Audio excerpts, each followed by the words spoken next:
I love to make artistic charcuterie boards, and when you're looking at a charcuterie board, you want to have several elements on it. So meat and cheese, of course, but then how about some dried fruits, some crackers, some nuts, a little sweet, a little salty, makes it perfect. So what you want to do when you're doing a charcuterie board is to start with all of your fixed items. So the meat will be a fixed item, the cheeses will be a fixed item. Anything that you have in a bowl that needs to be served that way, it's a fixed item. So I'm going to start here with my cheeses and my olives. And I have 3 really great cheeses, and I just want to make them kind of that centerpiece for my board. Just a nice little display. Then I'm going to take a bowl of olives. I love to use a little bit of green and a little bit of Kalamata and just kind of put those on the board. The next thing I want to do is take some meats, and I'm going to use some prosciutto, and I just like to kind of ruffle that a little bit. I think it's prettiest that way. And I'm going to make a little pile of meat, maybe like right here. You don't have to use it all. And remember, you can always go back and put a little more on as your guests are taking these things off. Just make it as decorative when you repair it as you do when you build it. Then let's take a little bit of just a hard salami. When you have meats like this, don't just throw them out all stacked like that. You want this to be easy for your guests. So give them a little roll, separate them a little bit.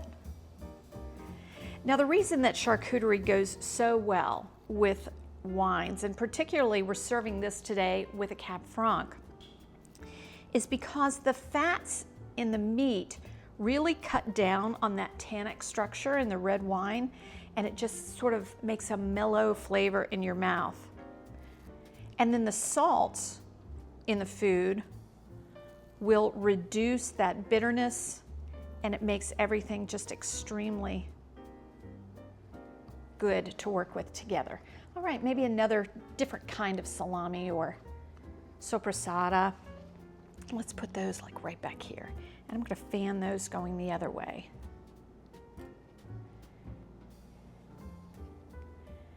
Just a few. And don't have your items touching, not the base items. The other items will kind of roll right over to them. But these base items just kind of give you a nice line. And then let's do a few of these.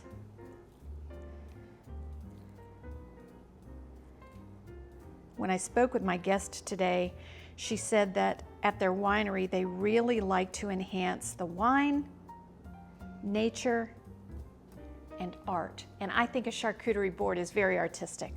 All right, let me just move these out of the way, and then we'll build the rest. So I have 2 more base elements I want to put on here. I need something that's a little bit sweet. And you don't know which angle your guests are going to come at this if it's on a table.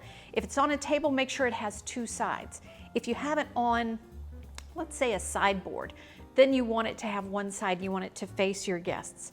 For this one, I'm just going to put a little bit of fig jam here, and then a little salty bitter with some delicious mustard. And I like to use a deli mustard. There we go. We'll just kind of put those there. Always make sure that you have the right tools with you too. Some little spoons, some little forks that you can lay to the side. And I like to always put out a plate that these will rest on, so that if somebody uses one and then they don't know what to do with it, stick it right on that plate. Works great.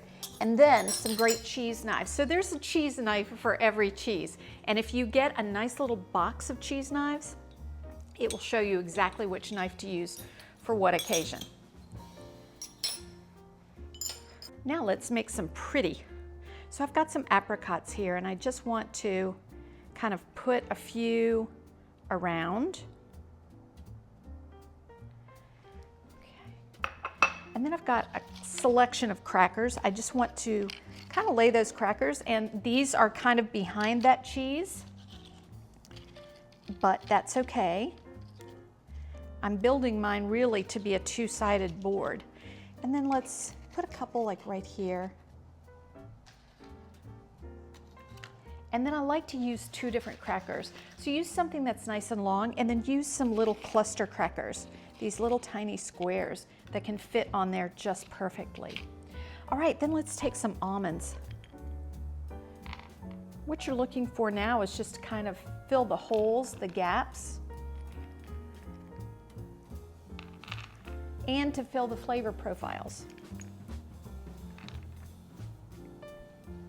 Little dried cherry. This is going to make a little bit of a color pop right up against that white.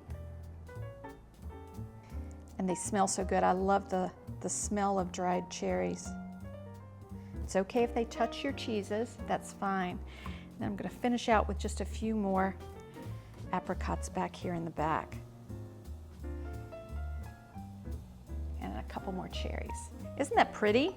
So just remember, make it artistic. Make it something that you want to eat with your eyes first and then with your mouth.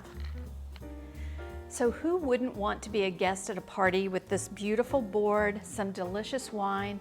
Again, this is Cab Franc. And Cab Franc is a grape that grows really well in Virginia. It's a little more medium-bodied and it's beautiful with this food.